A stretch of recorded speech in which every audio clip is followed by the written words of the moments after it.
Hi everyone, in front of me I've got iiiF150 R2 Ultra, and let me share with you how to check for the software updates on this device. So first of all, make sure that you've got the internet connection because it is required. You can use Wi-Fi or mobile data, and then enter the settings. Right here we have to scroll down to the very bottom to find the system. And as you can see here, we've got this option, System Update, so let's tap. Your device will check for the updates.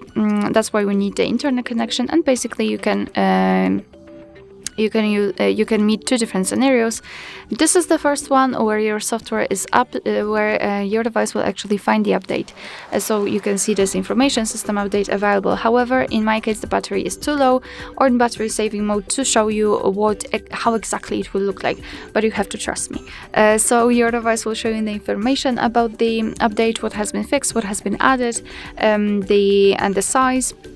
And then somewhere here you will find this download or install button. So simply tap on it and your device will apply the update. And the second scenario is where your device is up to date and there's nothing to download. So your device will basically show you the information that everything looks fine.